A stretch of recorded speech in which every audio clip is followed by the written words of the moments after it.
మనం ఆరాధనలోనికి ప్రవేశించాలి కాబట్టి ఆరాధనలోనికి ప్రవేశించేటప్పుడు మన హృదయాన్ని మనము పరిశీలించుకొని పరీక్షించుకొని మన హృదయాన్ని పరిశుద్ధపరచుకొని మనము ఆరాధనలోనికి ప్రవేశించాలి.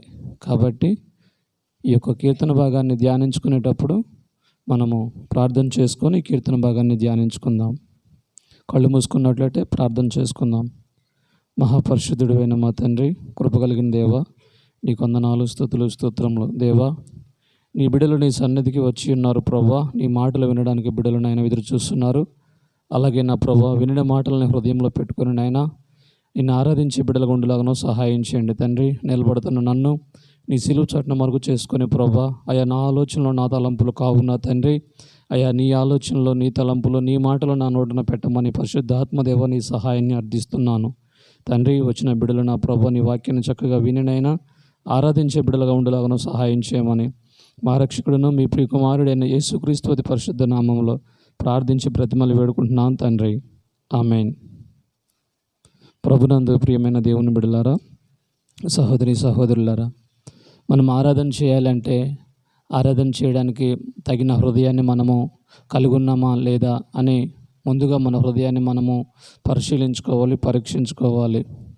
ఎప్పుడైతే మన హృదయాన్ని మనం పరిశీలించుకుంటామో పరీక్షించుకుంటామో, అవును కదా, నా హృదయము పరిశుద్ధంగా ఉందా లేదా, నా హృదయంలో ఎలాంటి తలంపులు ఉన్నాయి, నేను ఎలా జీవిస్తున్నాను, నా ఆలోచనలు ఎలా ఉన్నాయి, నా పరిస్థితి ఎలా ఉన్నది అనేది మనకు అర్థమవుతుంది. ఎందుకంటే దేవుని బిడ్డలారా, దావీదు భక్తుడు కూడా ఒకసారి నాతానీయేలు ప్రవక్త ద్వారా హెచ్చరింపబడినప్పుడు ఆయన పరిశీలించుకున్నప్పుడు ఆయనకు అర్థమైంది తన హృదయం ఎలా ఉన్నది ఏంటి అనేది. మరి ఈరోజు మనము కూడా దేవుని సన్నిధికి పిలువబడిన మనము ఏదో ప్రభు సన్నిధికి వచ్చాము కదా, 4 మాటలు విన్నాం కదా, ఆరాధన చేశాం కదా, వెళ్ళిపోయాం కదా అన్నట్టు ఉండొద్దు. ప్రభు సన్నిధికి పిలువబడినప్పుడు మనం ఏం చేయాలి? మన హృదయాన్ని మనము పరిశీలించుకోవాలి. మన హృదయాన్ని పరిశీలించుకొని పరీక్షించుకున్న పిదప మనం ఆరాధన చేయాలి. అంతేగాని ఏదో ప్రతి సండే చేసిన విధంగా ఆనవాయితీగా లోకానుసారమైన పద్ధతి ప్రకారం మాత్రం మనం చేయొద్దు. ఎందుకంటే దేవుని బిడ్డలారా, ఆలోచించండి, సమయము బహు కొద్దిగా ఉన్నది, దేవుని రాకడ సమీపంగా ఉన్నది అని సేవకుల ద్వారా మనం వింటున్నాము. కాబట్టి ఎప్పుడైతే దేవుని రాకడ సమీపంగా ఉన్నదని మనము గుర్తెరిగినప్పుడు మనం ఏం చేయాలి? మన హృదయాన్ని మార్చుకోవాలి, మన తలంపులు మార్చుకొని త్వరపడాలి. ఎందుకంటే దేవుడు ఏ నిమిషాన్ని వస్తాడో ఎవరికీ తెలియదు. ఎందుకంటే కాలాలు సమయాలు అవి తండ్రి స్వాధీనంలో ఉన్నాయి. కాబట్టి దేవుడు మరుక్షణంలో రావచ్చు, రేపే రావచ్చు, ఒక 10 నిమిషాల తర్వాతనే రావచ్చు, అది మనం చెప్పలేము.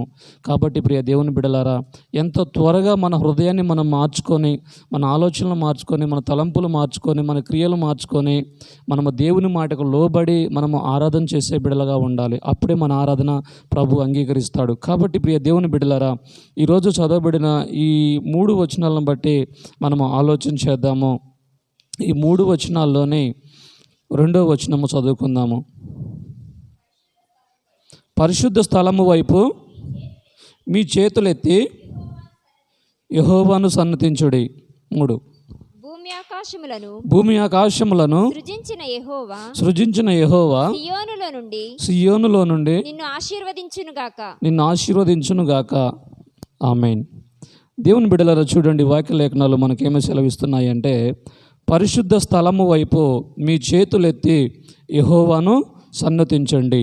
దేవుని బిడ్డలారా, ఆలోచించండి, పరిశుద్ధ స్థలము వైపు మీ చేతులెత్తి యెహోవాను సన్నతించుడి అని వాక్య లేఖనాలు సెలవిస్తున్నాయి. ముందుగా మనం గమనించాల్సింది ఏంటంటే, పరిశుద్ధ స్థలము అనేది ఏది, పరిశుద్ధ స్థలము ఎక్కడుంది, మనం ఎటువైపు చేతులు ఎత్తాలి అనేది మనం ఆలోచన చేయాలి. దేవుని బిడ్డలారా, పరిశుద్ధ స్థలము వైపు మీ చేతులెత్తి యెహోవాని సన్నతించుడి అని వాక్య లేఖనాలు సెలవిస్తున్నాయి.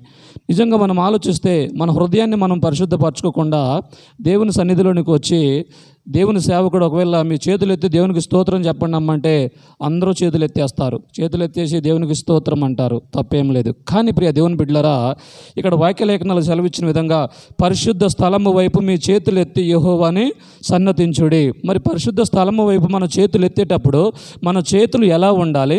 ఆ ఎత్తే చేతులు దేవుడు ఆశీర్వదిస్తాడా, ఆశీర్వదించడా? మన హృదయం ఎలా ఉంది, మన ఆలోచనలు ఎలా ఉన్నాయి, మన పరిస్థితులు ఎలా ఉన్నాయి అనేది మనం ఆలోచన చేయాలి. దేవుని బిడ్డలారా, మన హృదయంలోని గనక లోకానుసారమైన తలంపులు పెట్టుకొని హృదయంలో పాపము ఉంచుకొని హృదయములను అసూయ, ద్వేషము, కోపము, క్రోధము అన్నీ కూడా హృదయంలో పెట్టుకొని ప్రభు వైపు కనుక మనం చేతులు ఎత్తితే దేవుడు మన చేతుల వైపు చూడడు. కాబట్టి ప్రియ దేవుని బిడ్డలారా, పరిశుద్ధ స్థలము వైపు మీ చేతులు ఎత్తేటప్పుడు మీ చేతులు ఎలా ఉన్నాయి అనేది మనల్ని మనం పరిశీలించుకోవాలి, పరీక్షించుకోవాలి. అంతేగాని పరీక్షించుకోకుండా ఊరికే మనం ప్రభు వైపు చేతులు ఎత్తొద్దు ప్రియ దేవుని బిడ్డలారా. ఎత్తితే దాని ద్వారా మీకు ఆశీర్వాదం ఉండదు, దేవునికి కూడా మహిమ ఉండదు. కాబట్టి ప్రభు సన్నిధికి ఈరోజు మీరు పిలువబడ్డారు. ప్రభు సన్నిధికి పిలువబడిన మీరు ఏం చేయాలి అంటే పరిశుద్ధ స్థలము వైపు మీ చేతులు ఎత్తి ప్రభుని ఆరాధించాలి, ప్రభుని స్తుతించాలి. మీ ఆరాధన ద్వారా ప్రభు ఆనందించాలి, సంతోషించాలి. కాబట్టి ప్రియ దేవుని బిడ్డలారా, ఈరోజు ఆయన సన్నిధికి మనం పిలువబడ్డాము, మనం సంతోషంగా ఉన్నాము, ఆనందంగా ఉన్నాము. సంతోషంగా ఉన్నప్పుడు మనం ఏం చేయాలి? స్తుతించాలి, కీర్తనలు పాడాలి. కాబట్టి ఈ సంతోషకరమైన ఈరోజు మనము ఆ మంచి హృదయము కలిగి పరిశుద్ధమైన ఆలోచనల చేత, పరిశుద్ధమైన చేతుల చేత ఆ పరిశుద్ధ స్థలము వైపు మనము చేతులెత్తి ఆరాధించే బిడ్డలుగా ఉండాలి ప్రభునందు ప్రియ దేవుని బిడ్డలారా. అయితే యెషయా భక్తుడు ఒక మాట చెప్తున్నాడు. యెషయా గ్రంథము 1వ అధ్యాయం 15వ వచనం చదవండి ఒకసారి.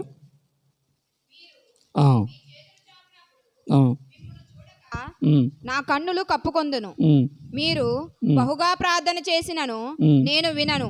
మీ చేతులు రక్తముతో నిండి ఉన్నవి, మిమ్మును కడుగుకొనుడి, శుద్ధి చేసుకొనుడి. మీ దుష్క్రియలు నాకు కనబడకుండా వాటిని తొలగింపుడి.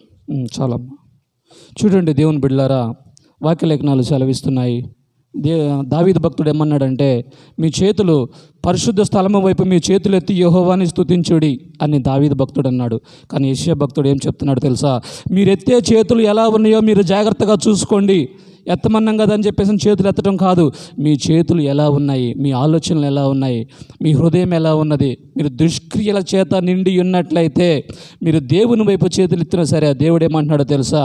ఈ 15వ వచనంలోని, మీరు మీ చేతులు పరిశుద్ధ స్థలం వైపు చాపినప్పుడు మిమ్మల్ని చూడక నా కన్నులను కప్పుకుంటాను అని దేవుడు సెలవిస్తున్నాడు. ఎందుకు మరి దేవుడు తన కన్నులను కప్పుకుంటాడు అంటున్నాడు? మనం ఆయన సన్నిధికి పిలువబడ్డాము, ఆయన సన్నిధిలో కూర్చున్నాము. దావీదు భక్తుడు అంటున్నాడు మనతోనే, మీరు పరిశుద్ధ స్థలం వైపు మీరు చేతులు ఎత్తండి అని దావీదు భక్తుడు మనతో చెప్పాడు. కానీ యెషయా భక్తుడు ఏమంటున్నాడో తెలుసా? ఆ ఎత్తే చేతులను మీరు జాగ్రత్తగా చూసుకోండి. ప్రియ దేవుని బిడ్డలారా, ఆలోచించండి. ఈరోజు మనం ప్రభు సన్నిధికి పిలబడ్డాం కాబట్టి మన హృదయంలో ఉన్న ఆలోచనలు మనం జాగ్రత్తగా చూసుకోవాలి. పరిశుద్ధ హృదయం కలిగి ప్రభు వైపు మన చేతులు ఎత్తాలి. పరిశుద్ధ స్థలం వైపు మనం చేతులు ఎత్తి ప్రభును స్తుతించాలి, ఆరాధించాలి. అంతేకాని మన దుష్క్రియల చేత మన హృదయంలో పెట్టుకొని, దుష్కార్యములు మన హృదయంలో పెట్టుకొని గనక మనం ప్రభుని స్తుతించిన, ఆరాధించిన దాని ద్వారా ప్రభుకి ఎటువంటి మహిమ రాదు. దేవుని బిడ్డలారా, నీకు కూడా ఆశీర్వాదము రాదు.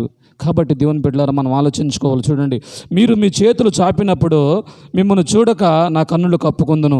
మీరు బహుగా ప్రార్థన చేసినను నేను వినను.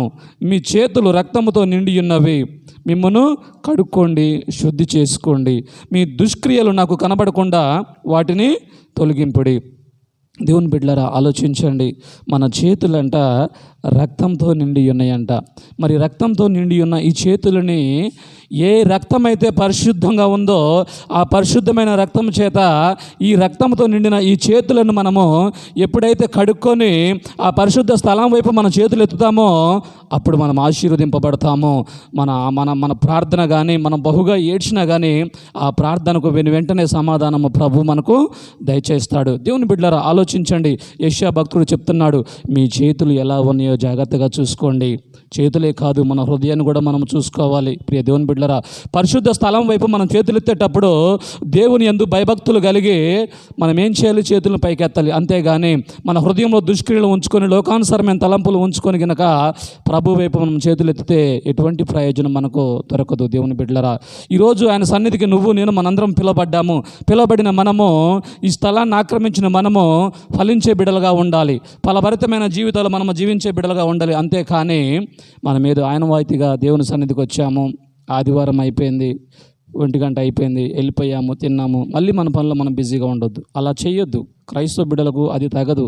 క్రైస్తవ బిడ్డలు నిత్యము మారుతున్న ఎలా ఉండాలంటే దాన్ని, దేవుని బిడ్డల దేవునికి స్తోత్రం, హల్లెలూయా, మన హృదయము ప్రతిదినము ఫలభరితముగా ఉండాలి. అది దాన్ని ఇంక్రీజ్ అవుతూ ఉండాలి. ఎలాగంటే దేవుళ్ళలోని ఎదుగుతూ ఉండాలి, ఎదుగుతూ ఉండాలి. ప్రియ దేవుని బిడ్డలారా, మనము మార్పు చెందుతూ ఉండాలి. ప్రతిదినము కూడా కొత్తగా మార్పు చెందుతూ ఉండాలి దేవునిలోని. దేవుని బిడ్డలు మనం ఎలా కనబడాలంటే దేవునికి నూతనంగా కనబడాలి. ఈరోజు నా హృదయము నూతనమైన మాటల చేత నింపబడింది అని ప్రతిరోజు కూడా మనము దేవుని వాగ్దానాన్ని పట్టుకొని మన హృదయంలో పెట్టుకొని సంతోషభరితమైన బిడ్డలుగా మనం ఉండాలి ప్రభునందు. ప్రియ దేవుని బిడ్డలారా, అంతేగాని మన హృదయం ఎప్పుడూ దుష్క్రియల చేత నిండి ఉండొద్దు. దేవుడే మనకు సమాధానం చెప్తున్నాడు, దేవుడే మనకు సెలవిస్తున్నాడు.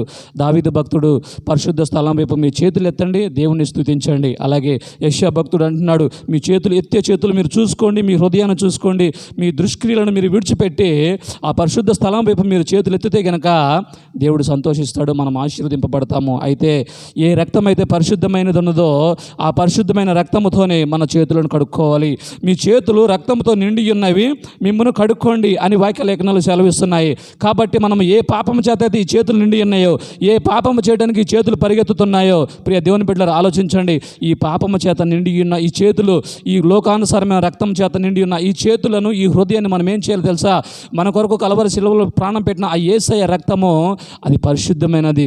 ఆయన సర్వ మానవాళి పాప పరిహారార్థమై ఆయన కలవరి శిలువలో ప్రాణం పెట్టాడు కాబట్టి అది పరిశుద్ధమైన రక్తము.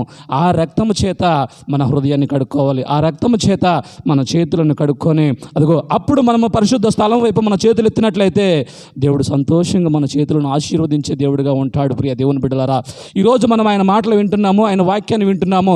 ఆయన వాక్యాన్ని విని, ఆయన మాటలు విని మన హృదయంలో పదిలపరచుకోవాలి. మన హృదయం అనే పలక మీద మనం రాసుకోవాలి. అవును ప్రభువా, ఈరోజు నీ సన్నిధికి నేను పిలువబడ్డాను, నీ సన్నిధి పరిశుద్ధ స్థలం వైపు నా చేతులు ఎత్తుతున్నానయ్యా, నా చేతులు ఎలా ఉన్నాయో నన్ను నేను పరిశీలించుకుంటున్నాను ప్రభువా. అవును ప్రభువా, దేవుని సన్నిధిలో మనము బహుగా ప్రార్థన చేయాలి, బహుగా కన్నీరు విడిచే బిడ్డలుగా ఉండాలి. మన చేతులు ఎలా ఉన్నాయి, మన తలంపులు ఎలా ఉన్నాయి, మన నడవడిక ఎలా ఉన్నది, మన క్రియలు ఎలా ఉన్నాయి అనేది మనమే పరిశీలించుకొని పరీక్షించుకొని దేవుని బిడ్డలారా ప్రభు సన్నిధిలో మనము ఆరాధన చేసే బిడ్డలుగా ఉండాలి. కాబట్టి వాక్యలేఖనం చూసుకుందాం. మనము కీర్తన 3వ వచనం ఒకసారి చదువమ్మా.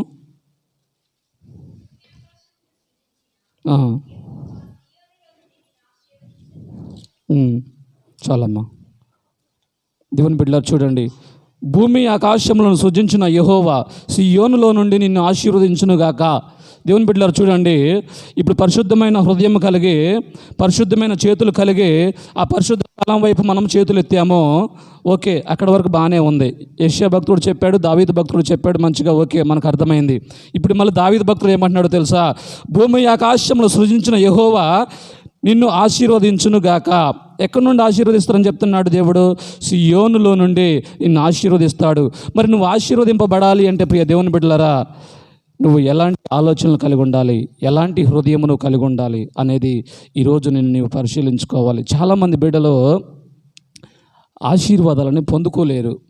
నిజానికి మనం అనుకుంటాం కదా, ప్రతి సండే దేవుని మందిరానికి వెళ్తున్నాం, ప్రార్థన చేస్తున్నాం, కన్నీరు విడుస్తున్నాము, మరి ఆశీర్వాదాలు మేము పొందుకోలేకపోతున్నాము, గర్భఫలాన్ని పొందుకోలేకపోతున్నాము, కుటుంబ సమస్యలు పోవట్లేదు, ఆర్థిక పరిస్థితులు పోవట్లేదు. అరే, ఎక్కడేసిన గొంగడ అక్కడే ఉంది, పరిస్థితులన్నీ అలాగే ఉన్నాయి. సో ఏంటి ప్రాబ్లము? మరి దేవుని వెంబడిస్తున్నావా? ఓకే, వెంబడిస్తున్నాము. ప్రతి ఆదివారం చర్చ్కి వెళ్తున్నాము, ఫ్రైడే ప్రేయర్కి వెళ్తున్నాము, సాంగ్స్ ప్రాక్టీస్లో ఉంటున్నాము, సండే వస్తున్నాము, సండే కూడా దేవుడిని ఆరాధిస్తున్నాము. అయినా సరే మనం ఆశీర్వదింపబడలేకపోతున్నాము. కారణం ఏంటి అనేది మనం ఆలోచన చేస్తే దేవుని బిడ్డలారా చెప్తున్నాడు దేవుడు, నీ ప్రవర్తనను బట్టే నువ్వు ఆశీర్వదింపబడతావా, ఆశీర్వదింపబడవా అనేది దేవుడు మనకు తెలియజేస్తున్నాడు. దేవుని బిడ్డలారా, మన ప్రవర్తన గనక సరిగా ఉంటే నిజంగా మనం ఆశీర్వదింపబడతాము. ఆలోచించండి దేవుని బిడ్డలారా, మన భక్తులు, మన పూర్వీకులు అబ్రహాం గారు కానీ, ఇస్సాకు కానీ, యాకోబు కానీ, యూసుఫ్ కానీ, మోషే కానీ, వీళ్ళందరూ కూడా ఎలా ఆశీర్వదింపబడ్డారు? వాళ్ళు దేవుని మాట మీద నిలబడ్డారు. వాళ్ళు దేవుని మాట ఎలాగైతే ఉందో వారి హృదయంలోంచి వచ్చే మాట కూడా అలాగే ఉన్నది. ప్రియ దేవుని బిడ్డలారా, ఒకసారి ఆలోచించండి. దేవుడు ఏదైతే చేయమంటారో వాళ్ళు అదే చేస్తారు, అంతేగాని ప్రవర్తనలో మార్పు ఉండదు. మరి ఈ నేటి క్రైస్తవ బిడ్డలు మనం ఆలోచిస్తే, లోకానుసారమైన క్రైస్తవ బిడ్డలు మందిరంలోకి వచ్చినప్పుడు ఒకలా, మందిరం బయటికి వెళ్ళినప్పుడు ఒకలా, బయట ఉన్నప్పుడు ఒకలా, లోపల ఉన్నప్పుడు ఒకలా, మన హృదయం ఎలా స్పందిస్తుంది అనేది ఈరోజు మనం ఆలోచన చేయాలి. ప్రియ దేవుని బిడ్డలారా, నిజంగా మనం వాక్యానుసారంగా మనం ప్రవర్తించే బిడ్డలుగా ఉన్నామా, లేకపోతే లోకానుసారమైన ప్రవర్తన కలిగి ప్రవర్తించే బిడ్డలుగా ఉన్నామా? ఆశీర్వాదాన్ని ఎవరు కోల్పోతున్నారు అనేది ఈరోజు మనం ఆలోచన చేయాలి. దేవుడైతే నేను ఆశీర్వదిస్తున్నాను, సియోనులో నుండి మీరు ఆశీర్వదింపబడును గాక అన్నాడంటే అది పలికిందంటే దేవుడు అది స్పష్టంగా మన దగ్గరకు వచ్చి ఆగిపోయింది అంతే. దేవుని యొక్క దీవెన దేవుడు దీవించాడంటే ఆ దీవెన మన నెత్తి మీదకి వచ్చి ఆగిపోతుంది అంతే. మరి ఆ దీవెన నువ్వు అనుభవించాలి, ఆ దీవెన నీకు లభించాలి అంటే నీలోని ప్రవర్తనలో చేంజ్ రావాలి. చాలామంది బిడ్డలు మార్పు చెంది బాప్తిసం తీసుకుంటారు, వాక్యానుసారంగా జీవిస్తూనే ఉంటారు, కానీ హృదయ పరివర్తన చెందరు. ఎప్పుడైతే బిడ్డలు హృదయ పరివర్తన చెంది దేవుని యొక్క వాక్యానికి అనుగుణంగా ప్రవర్తిస్తూ ఉంటారో ఆ ప్రవర్తింపబడినప్పుడే వాళ్ళు ఆశీర్వదింపబడతారు. అందుకనే భక్తుడు కూడా చెప్పాడు, మీరు ఎప్పుడైతే హృదయ పరివర్తన చెంది రూపాంతరము చెందుతారో, దేవుని బిడ్డల క్రైస్తవ బిడ్డలందరూ కూడా ఎప్పుడైతే బాప్తిస్మం పొందిన తర్వాత మన హృదయాన్ని మార్చుకొని హృదయ పరివర్తన చెంది మనము రూపాంతరము చెందిన బిడ్డలుగా కనబడితే నిజంగా మనమే ఆశీర్వదింపబడిన బిడ్డలము అని ఆలోచించుకోవాలి ప్రియ దేవుని బిడ్డలారా. కాబట్టి ఈరోజు నేను ఆశీర్వదింపబడలేకపోవడం కారణం ఏంటి? నా ప్రవర్తనే, నా క్రియలు, నా ఆలోచనలు, నా తలంపులు. దేవుని వాక్యం మీద నమ్మకం లేక దేవుని సన్నిధికి వస్తున్నాను, దేవుని వాక్యం వింటున్నాను, దేవుని మాటలు వింటున్నాను, బయటికి వెళ్ళిపోగానే నార్మలే, ఏం వాక్యం లేండి, ఏం ప్రార్థన, ఏమో ప్రార్థన చేస్తానే ఉన్నాం, కన్నీడు ప్రార్థన చేస్తానే ఉన్నాం, ఈ సమస్యలు పోవట్లేదు, తర్వాత ఈ గర్భఫలము రావటం లేదు, తర్వాత దేవుని వాక్యాన్ని వెంబడిస్తున్నాం, ఈ ఆర్థిక పరిస్థితులు తొలగిపోవట్లేదు అని ఎప్పుడైతే మనము నిలకడలేని మాటలు మాట్లాడతామో అప్పుడే ఆశీర్వాదం వెనక్కి తక్కువ వెళ్ళిపోతూ ఉంటుంది. ప్రియ దేవుని బిడ్డలారా, ఆలోచించండి.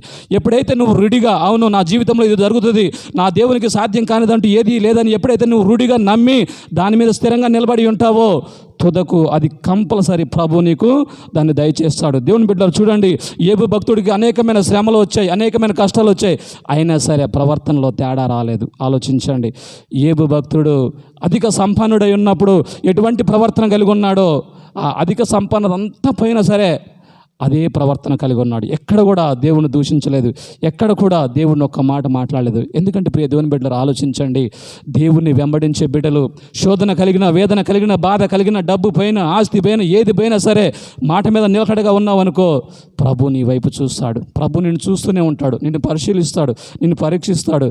నా బిడ్డ నిలబడిద్దా నిలబడదా? నిజంగా వీళ్ళు ఇసుక మీద ఇల్లు కట్టుకున్నారా, రాతి మీద ఇల్లు కట్టుకున్నారా, లేకపోతే వీళ్ళు పక్క వాళ్ళు ఏదో చెప్పారు కదా, ఎదుటి వాళ్ళు ఏదో చెప్పారు కదా అని నన్ను వెంబడిస్తున్నారా అనేది మనం ఆలోచన చేయొద్దు ప్రియ దేవుని బిడ్డలారా. ఎప్పుడైతే దేవుని మాట మీద మనము నమ్మకం పెట్టుకొని ఆ రాతి మీద ఇల్లు కట్టుకున్న బిడ్డలుగా పోలి ఉంటే తుదకు మనం ఆశీర్వదింపబడతాము, మనము విజయం పొందుకుంటాము. ఏదైతే దేవుడు సియోనులో నుండి ఆశీర్వాదం పంపిస్తున్నాడో ఆ ఆశీర్వాదం నిశ్చయంగా మన తల మీదకు దిగుతుంది. దేవుని బిడ్డలారా ఆలోచించండి. కాబట్టి ఈరోజు మనం ప్రభు సన్నిధికి పిలువబడ్డాము. దావీదు భక్తుడు అంటున్నాడు, పరిశుద్ధ స్థలము వైపు నీ చేతులు ఎత్తి నీ చేతులను పరిశీలించుకొని, నీ హృదయాన్ని పరిశీలించుకొని, నీ దుష్క్రియలను తీసివేసి ఎప్పుడైతే నువ్వు దేవుణ్ణి ఆరాధిస్తావో ఆరాధించిన వెంటనే దేవుడు సియోనులో నుండి, పరలోకంలో నుండి ఆయన నిన్ను ఆశీర్వదించును గాక అని ఎమ్మటే పలుకుతాడని వాక్యలేఖనాలు సెలవిస్తున్నాయి. ప్రియ దేవుని బిడ్డలారా, ఈరోజు మనం ఆశీర్వదింపబడలేకపోవడం గల కారణం ఏమిటని మనం ఆలోచన చేయాలి. ప్రియ దేవుని బిడ్డలారా ఆలోచించండి. ప్రసంగి గ్రంథంలోని ఒక మాట రాయబడి ఉన్నది, హగ్గయి 1వ అధ్యాయము 7వ వచనము.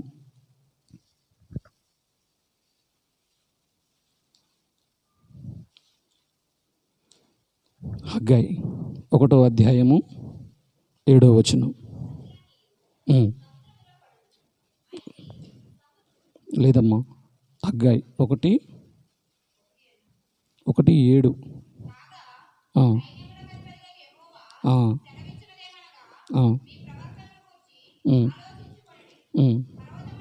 చాలమ్మా, అదొకటి చాలు.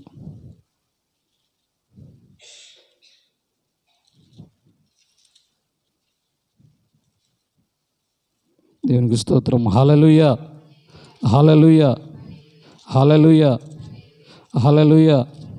దేవునికి మహిమ కలుగునుగాక. హగ్గయి భక్తుడు అంటున్నాడు 1వ అధ్యాయము 7వ వచనంలోనే, కాగా సైన్యములకు అధిపతియగు యెహోవా సెలవిచ్చినది ఏమనగా మీ ప్రవర్తన గురించి ఆలోచించుకోండి. ఈరోజు దేవుడు మనతో మాట్లాడుతున్నాడు. మీ ప్రవర్తన గురించి మీరు ఆలోచించుకోండి. మీ ప్రవర్తన ఎలా ఉన్నది, మీ జీవిత విధానం ఎలా ఉన్నది, మీ నడవడిక ఎలా ఉన్నది, మీరు ఎలా మాట్లాడుతున్నారు, మీరు ఎలా జీవిస్తున్నారు, మీరు దేనిని వెంబడిస్తున్నారు, ఎలా వెంబడిస్తున్నాడు అనేది ఈరోజు మనల్ని మనం పరిశీలించుకోవాలి, పరీక్షించుకోవాలి.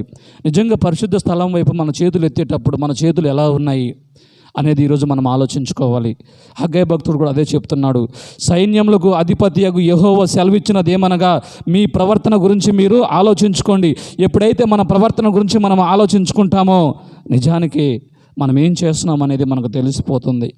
మనం ఎలా మాట్లాడుతున్నాము, ప్రభు గురించి మన స్పందన ఎలా ఉన్నది అనేది మనకే బయలుపరచబడుతుంది. దేవుని బిడ్డలారా, నిజంగా మనము విశ్వాసంలో ఉన్న బిడ్డలమైతే 100% మన జీవితంలోనే శోధన వచ్చేసింది. 100% శోధన వచ్చేసినా సరే మన మాటలోనే నిలకడ ఉండాలి. మన మాట తొలగిపోవద్దు.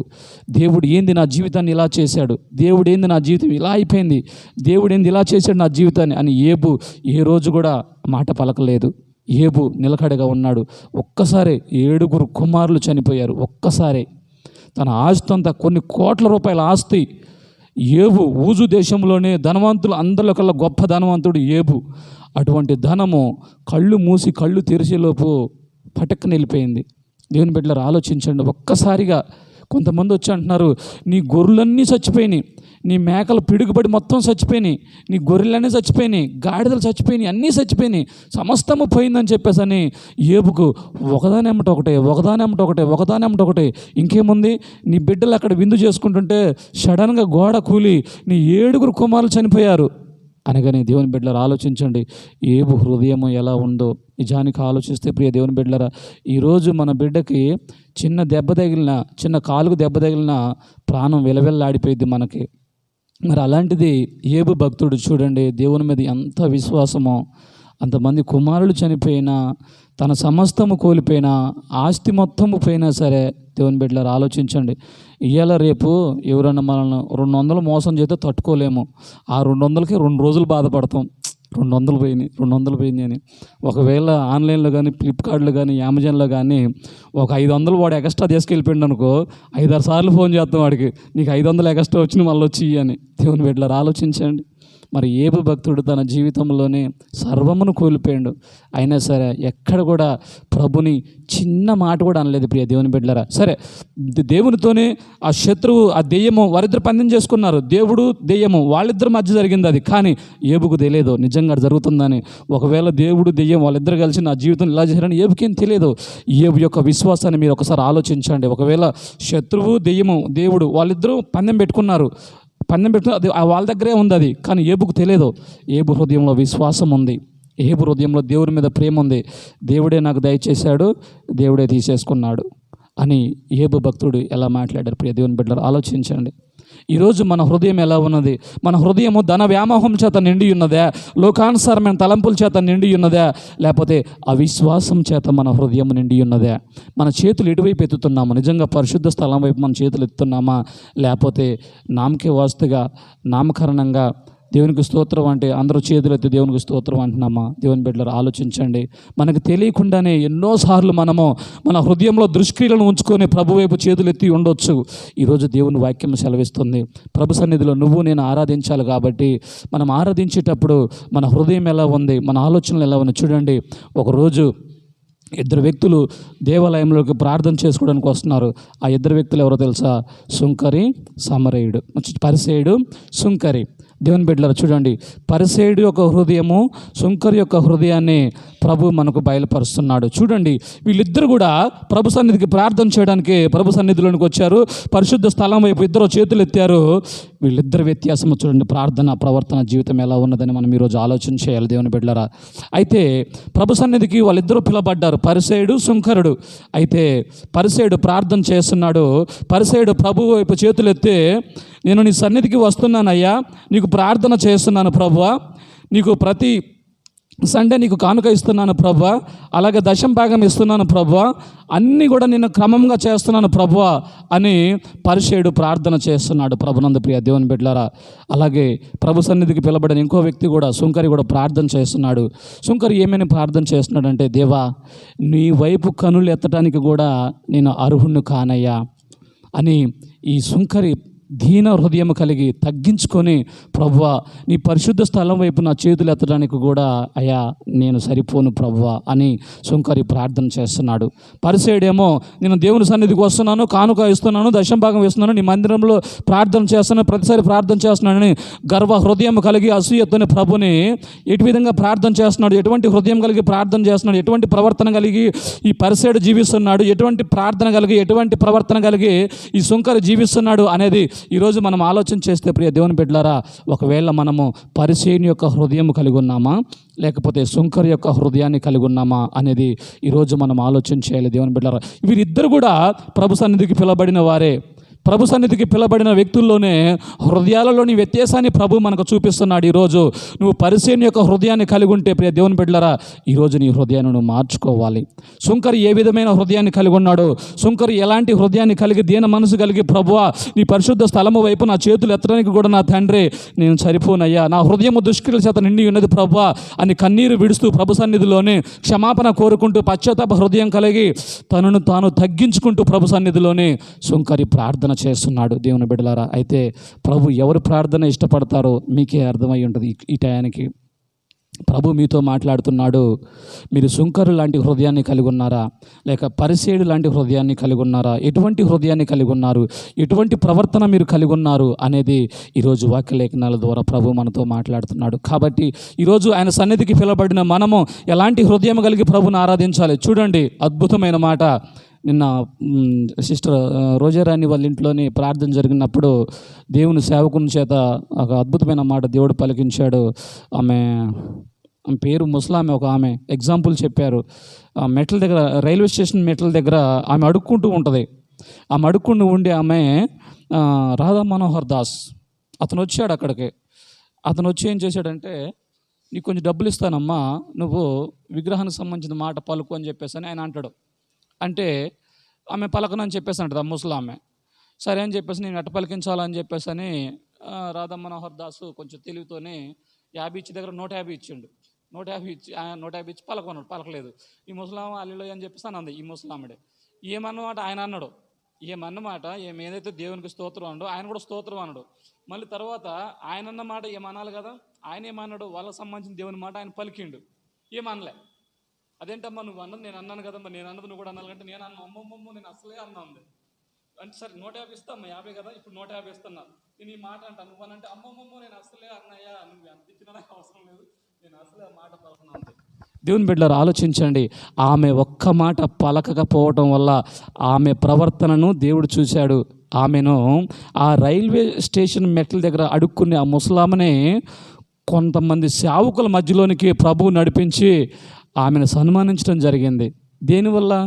ప్రవర్తన, కేవలం ప్రవర్తన. ఆమె ఆ ఒక్క మాట పలకలేదు. అవసరం నీ డబ్బులు వద్దు, అడుక్కునే మనిషి నీ డబ్బులు వద్దు, ఏమొద్దు, నేను మాత్రం ఆ మాట పలకను, నా దేవుడే నాకు గొప్ప. ప్రియ దేవుని బిడ్డలారా, ఆలోచించండి. ఈరోజు మనము నిజమైన దేవుని కనుగొన్నాము, లోకరక్షకుడిని మనం కనుగొన్నాము. ఆయన రక్తం చేత, ఆ పరిశుద్ధమైన రక్తం చేత మన హృదయాన్ని మనము శుద్ధి చేసుకున్నాము, పవిత్రపరచుకున్న మనము, పరిశుద్ధపరచుకున్న మనము ఎలా జీవించాలి, ఎలా బ్రతకాలి అనేది ఈరోజు మనం ఆలోచన చేయాలి. దేవుని వాక్యలేఖనాలు సెలవిస్తున్నాయి. దావీదు భక్తుడు అన్నాడు, పరిశుద్ధ స్థలం వైపు నీ చేతులెత్తు, దేవుడు నీ చేతులను ఆశీర్వదిస్తాడు. అయితే యెషయా భక్తుడు అంటున్నాడు, ఎత్తే చేతులను నువ్వు జాగ్రత్తగా చూసుకో, నువ్వు చేతులు ఎత్తేటప్పుడు నీ హృదయాన్ని పరిశుద్ధపరచుకో.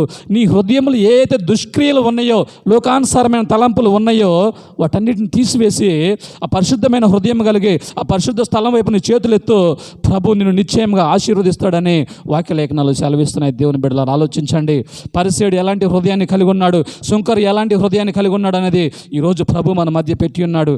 పరిసయ్యుడు లాంటి హృదయం మనం కలిగి ఉంటే వెంటనే మనం మార్పు చెందాలి, హృదయ పరివర్తన చెంది, అవును ప్రభువా పరిచయం లాంటి హృదయం నేను కలిగి ఉన్నాను, నీ సన్నిధికి వస్తున్నాను, ప్రార్థన చేస్తున్నాను, వెళ్ళిపోతున్నాను, వాక్యం వింటున్నాను, వెళ్ళిపోతున్నాను, అక్కడ వరకే, ఇక మిగతాది నేను ఏం చేయట్లేదు ప్రభువా అని మనం ఆలోచించుకుంటే కనుక ఈరోజు అటువంటి తలంపును తీసివేసి, ప్రభువా నీ మాటకు లోబడి జీవిస్తాను అయ్యా, నీ వాక్యానికి లోబడి జీవిస్తాను, నువ్వు ఏదైతే మాట్లాడావో ఆ మాటలు నా హృదయం అనే పలక మీద రాసుకున్నాను ప్రభువా, నేను ఎత్తే చేతులు పరిశుద్ధమైన చేతులుగా నీ వైపు ఎత్తుతున్నాను ప్రభువా, నన్ను దీవించు, నన్ను ఆశీర్వదించు అని మనం బహుగా ప్రార్థన చేసే బిడ్డలుగా ఉండాలి ప్రభు సన్నిధిలోనే.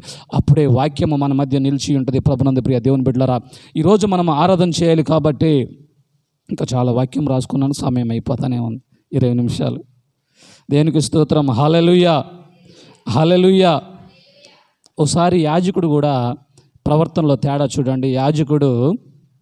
యాజకత్వాన్ని చేయడానికి దేవుని మందిరంలోనికి వచ్చాడు, యాజకత్వం చేస్తున్నాడు. ఆ యాజకుడి పేరు జకర్యా. ఆ జకర్యాను యాజకత్వం చేస్తున్నప్పుడు గాబ్రియల్ దేవదూత దర్శనమిచ్చి, గాబ్రియల్ దూత మాట్లాడింది జకర్యాతో, జకర్యా, ఎలిజబెత్ గర్భవతి అవుతుంది, ఆమె కుమారుణ్ణి కంటది, అతని పేరు యోహాను అని పెట్టని చెప్పేసి అని గాబ్రియల్ దూత జకర్యాతో మాట్లాడుతుంది. అయితే జకర్యా గాబ్రియల్ దూత మాట్లాడినప్పుడు విని ఇది జరుగుతుందా అన్నాడు. అంతే, మాట జారేసిండు, ప్రవర్తన తేడా వచ్చింది. వెమ్మటే దేవదూత అంటది, నువ్వు ఈ మాట పలికావు కదా, నువ్వు నమ్మలేదు కదా, సరే ఎలిజబెత్ గర్భంలో కుమారుడు పుట్టేంత వరకు నీ నోరు ముయ్యబడుతుంది, మగవాడు అయిపోతావు. ఇకంతే. దేవుని బిడ్డలా చూడండి, ఈరోజు క్రైస్తవ బిడ్డలుగా పిలబడే మనము ఎలాంటి మాటలు మనం మాట్లాడుతున్నాము, దేవునికి ఎలా మనం జీవిస్తున్నామా, అనుకూలంగా జీవిస్తున్నామా, హృదయ పరివర్తన చెందిన బిడ్డలుగా జీవిస్తున్నామా, పరిశుద్ధమైన హృదయం కలిగి జీవిస్తున్నామా, ఏం జరిగిద్దిలే అన్న విధంగా ఉన్నామా? నిజంగా ఆలోచించండి ప్రియ దేవుని బిడ్డలారా. ఏం జరిగిద్దిలే అనుకుంటే ఏం జరగదు. ఎందుకంటే అపనమ్మకమైన మాట. మనము కట్టుకున్న ఇల్లు రాతి మీద ఉండాలి, స్టాండర్డ్గా ఉండాలి. వాన వచ్చినా, తుఫాన్ వచ్చినా, వరద వచ్చినా, కష్టం వచ్చినా, శోధన వచ్చినా, వేదన వచ్చినా నా ఇల్లు పడిపోదు. ఎందుకంటే నన్ను కట్టిన దేవుడు, జీవం కలిగిన దేవుడు, ఆయన బలవంతుడు, శక్తిమంతుడు, ఆయనకు సాధ్యం కానిదంటూ ఏదీ లేదని ఎప్పుడైతే మన హృదయంలో రూఢిగా మనం నమ్ముతామో మనము విజయం సాధిస్తాము. దేవుని బిడ్డలారా ఆలోచించండి, ఈరోజు మన ప్రవర్తన ఎలా ఉన్నది? 6 లక్షల పైచిలకు బయలుదేరిన బిడ్డలందరూ కూడా ఎడారిలోని పిట్టలా రాలిపోయారు. ఎందుకో తెలుసా? ప్రవర్తనలో తేడా వచ్చింది. దేవుని మీద నమ్మకం లేక. దేవుడు ఆల్రెడీ వాళ్ళ ముందు ఎన్నో అద్భుతాలు చేశాడు. ఐగుప్తు దేశంలో వాళ్ళు బానిసత్వంలో ఉన్నప్పుడు 10 అద్భుతాలు చేశాడు. ఇప్పుడు చెప్పినవన్నీ అన్ని అద్భుతాలు కళ్ళారా చూసి కూడా వాళ్ళు ప్రభు మీద సనుక్కున్నారు. దేవుని బిడ్డలారా, ఈరోజు ఆయన మాటలు నువ్వు వింటున్నావు, ఆయన సన్నిధికి నువ్వు పిలబడ్డావు కాబట్టి ఆయన మాటలో ఉన్న శక్తి, ఆయన మాటలో ఉన్న బలాన్ని నువ్వు ఎప్పుడైతే హృదయంలోనికి స్వీకరించుకొని, అవును నా దేవుడు నా జీవితంలో ఈ కార్యాన్ని తప్పకుండా చేస్తాడు అని ఎప్పుడైతే నువ్వు రూఢిగా నమ్ముతావో ప్రియ దేవుని బిడ్డలారా, ముసలితనంలోనే శారాకు కొడుకునిచ్చిన దేవుడు మన జీవితంలో గర్భఫలం లేకపోతే దేవుడు ఇవ్వడా? ఆలోచించండి. దేవునికి సాధ్యం కానిదంటూ ఏదీ లేదు. మరియ తల్లి పురుషుణ్ణి ఎరగకపోయినా సరే పరిశుద్ధాత్మ గర్భము చేత యేసుక్రీస్తు ప్రభులు వారిని శరీరధారిగా ఈ భూమి మీదకు తీసుకొచ్చిన దేవుడు మన గర్భఫలాలని పండించడా ప్రభు? ఆలోచించండి. ఎప్పుడైతే మనము దేవుని మాట మీద నిలబడి ఉంటామో, జకర్యా అన్నాడు, గాబ్రియల్ దేవదూత మాట్లాడుతుంటే ఎలిజబెత్ కుమారుని కంటది, అతనికి యోహాను అని పేరు పెట్టని గాబ్రియల్ దూత జకర్యాతో మాట్లాడుతుంటే యాజకుడైన జకర్యా, యాజకత్వం చేసే జకర్యా ఏమన్నాడు తెలుసా? ప్రవర్తనలోనే ఏం జరుగుతుంది అన్నట్టు అని ఒకవేళ మాట జారి ఉంటాడేమో. వెంటనే గాబ్రియల్ దేవదూత అన్నది, నువ్వు ఈ మాట పలికావు కాబట్టి నీ నోరు మూయబడుతుంది. ఎప్పుడైతే నీ ఎలిజబెత్ గర్భంలో కుమారుడు కంటాడో, కనిన తర్వాత నీ నోరు తెరవబడుతుంది. ఎందుకంటే తెలిసిపోతుంది, దేవుడు చెప్పినట్టు చేస్తాడు కాబట్టి దేవుడు అప్పుడు నీ నోరు తెరవబడుతుంది అని చెప్పాడు. ఈరోజు ప్రభు సన్నిధికి పిలబడిన మనము కూడా మనం పరిశుద్ధమైన మాటలు పలుకుతున్నాము. మన హృదయం ఎలా ఉంది, మన ఆలోచనలు ఎలా ఉన్నాయి, మన తలంపులు ఎలా ఉన్నాయి, మన క్రియలు ఎలా ఉన్నాయి అనేది ప్రతి దానిని కూడా మనం పరిశీలించుకొని, పరీక్షించుకొని, పవిత్రపరచుకొని, వాక్యం చేత మనం శుద్ధి చేసుకొని ప్రభు సన్నిధిలోనే సక్రమమైన మార్గంలో నడిచే బిడ్డలుగా ఉండాలి. కానీ మన మార్గము వంకర తింకరగా అస్సలు ఉండొద్దు. ప్రభునందు ప్రియ దేవుని బిడ్డలారా, ఇలా వంకర తింకరగా మనం వెళ్తూ ఉన్నాం అనుకో, ఆశీర్వాదాలు పొందుకోలేము. ప్రభు అన్నాడు, నువ్వు ఎప్పుడైతే నీ పరిశుద్ధమైన చేతులు కలిగి ఆ పరిశుద్ధమైన స్థలం వైపు నీ చేతులను ఎత్తుతావో, ప్రభు అక్కడ సియోనులో నుండి నిన్ను ఆశీర్వదించును గాక అని వాక్య లేఖనాలు సెలవిస్తున్నాయి.